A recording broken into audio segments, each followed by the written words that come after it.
Hello there and welcome to another Checkmate pattern video. In this one we're going to look at the bishop and knight flex. Why? Because they're going to flex and they are going to show you what they're made of. So this is the kind of basic skeleton, you know what we're looking for. We have a knight covering a lot of squares, very importantly, especially the corner square. And we're usually going to have a piece here. It could be a pawn, it could be a rook, could be anything basically.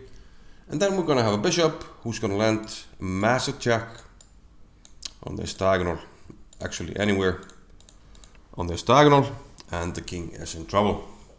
Of course, we are assuming black can't interpose anything. So yeah, a very useful pattern, and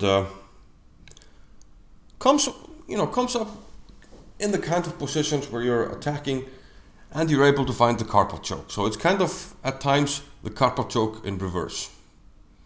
So let's say the pawn was pinned somehow. If we reverse it, we get the carpal choke. I will show you that in one example later. Wait, we have a black king. That doesn't really matter. We'll keep it. It's funny. It should be a white king, but it's all the same.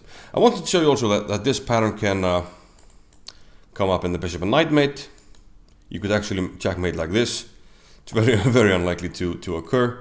It could occur if the king walked into the corner here by himself, and we made this check, and then the mate here. So it can't be forced, but it's possible. Usually the bishop and knight, stripped down like this, they can only mate in the same corner as the bishop. In our particular example, it's possible because black blundered. But okay, let's see some examples. And the first one, we're going to see white. Throw in a little trick here. He played bishop to e7. Now the trick here is that he's closing down the rook protection of e6, and in an already difficult position, black took on e7, and white moved in, bishop e6, mate. We're going to come in fast here, knight takes e4, so black wins a pawn, white wants to win it back, knight takes e5. And these players were actually quite strong, so this is quite surprising, because after knight takes g6, black should be fine here. Let's say he just takes the knight, but he took the rook and he overlooked the bishop and knight flex. Bishop to d5, checkmate. It's also, like you can see, I found many examples, I don't have all of them, where black basically blunders this mate, because it's a little bit sneaky. Because, basically out of nowhere, there's no threat to the king, it's completely safe. And then, okay, we cover a square, another square, it doesn't matter. Yes, it does matter. So tricky mate, but very good to know. This one was kind of one of the highest rated examples that I found. 2500 rated players, and white is absolutely winning here after this sequence. He took on e6 and played knight takes e5, utilizing the pin. He's going to be up a lot of pawns. Black tried some pinning action here, but I guess after knight takes g6 he realized that, well, he was on the receiving end of a very nice tactic. Now, my guess is that, after knight takes g6, he realized he's lost and played out this move just to kind of resign, allow white to finish off the game, and he did so with the bishop and knight flex here pretty nicely, setting up his mate. This example, very good. Here you should try to actively participate, try to find the best move for white. White has a good position, but one move is by far the best, and leads to a win here. And white found it. It was Roland Prussers against Jasper Bukema. Probably butchering the pronunciation, but it is what it is. So white to move here. Did you find the move? e6. If so, well done. Especially well done if you realize that after pawn takes, you have a very powerful move. We could go over, like, if you take here, we're going to take this. And the black king is in trouble because the pawn is very strong. You have to play here, and now the rook comes in, and this threat again is too strong. So e6 is a winning move, but after this, what's the winning move? You should be able to find it now. You want to administer the bishop and knight flex. So you first you you drop the big weight, boom, queen d8, and then you flex. Bishop takes e6, and that's what Roland did. Now, yeah, this is a good example because you know it combines some patterns here. So it's black to move here, and he did play the move knight to g3. Now let's because I was talking about the Karpov choke, let's imagine the king was here. Let's say we played the move like let's see any move. Okay, we're just trying to get the position. Let's play a move like this. Let's say king here, and we play bishop check, and let's say white blunders king here. Now we could play the Karpov choke. Let's actually go back here, and let's play the this rook to d8. Bad move, but again we go for this and blunder by white, and now we play this. And you should know this because even if you couldn't take with a pawn, opening up the h-file is deadly. We can't block this, we can't block the h-file. So this would be a win for black. So this is what I mean when, you know, the patterns sort of work together. But okay, knight g3 was played. And I like this example because I think white realized, and it's a mating pattern we haven't covered, but we will. If this is taken, black can administer a win like this, give a check, bring the queen over, get the queen on h2, king f1, and mate. So after knight g3, maybe he realized, okay, I can't take it because of this. But then he fell for the bishop and knight flex. Or maybe he was resigning, who knows. Either way, it's checkmate. Moving on. This is a game between two of my friends. One who is, well, has had the same job as I did, the captain of the Icelandic Olympic team. He had the white pieces, Kristján Guðmundsson, and the black pieces, Helgi Ólafsson. We have all been teammates with the Westman Island, the chess club of the Westman Islands, which incidentally is an island where we had a volcanic eruption, much like we have right now, only 30 kilometers away from where I live. But that's a different story. So bishop f3 was the next last move, and it's not the best move, and Helgi found a great way here. He played knight h to g3. White took, he took back, and now white is in trouble. If he takes, black is going to win material. He's going to play this, bishop c5, and then king f1. Sorry, yeah, rook here, and win this.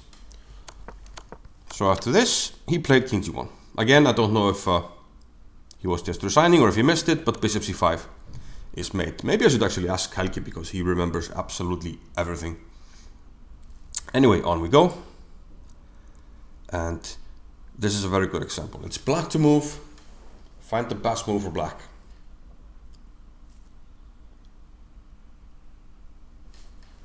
It's a little bit tricky, but the best move is to set up for,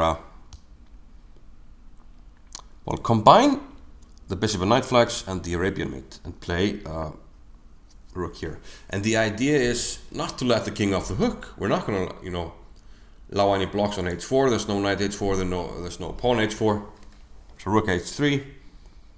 And now if the king starts to run, other moves you could play rook c1 and postpone the mate. That's all you can do, but now knight f3. If you go to the corner, you should already know the Arabian mate. I'll link to that upstairs. I mean, if you haven't watched the other pattern recognition videos, what are you doing? What are you doing? You're going to learn all the patterns. You're going to become a better player. That's what you should do. Okay. And if king f1, we have the bishop and knight flags. You see that we moved it slightly now. At the start, we looked at the mates on the g file, such as this one. But of course, it also applies on the f file, e file, and d file, and such. So the last few examples are exactly that, where we have swung it over a little bit. Here it's white to move. He found a very nice move. Can you find the move for white here? Assuming you paused, which you should, you know, Participate actively, that's how you learn. And white played rook a8, beautiful move. Winning the rook because we're threatening bishop takes b4. And we're threatening it right now because of the pin. White took it in the game and got checkmated. Beautiful knight and bishop flex. If black tries to run, let's say here, and give us a check, the mate is still intact. So we still win.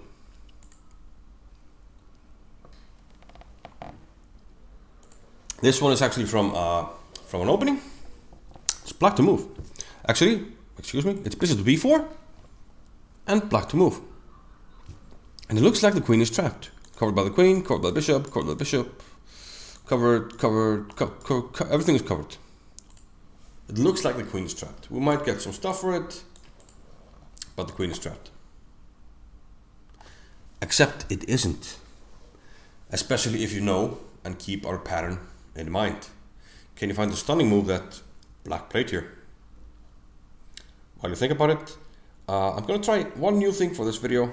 We're going to have a puzzle at the end of this video.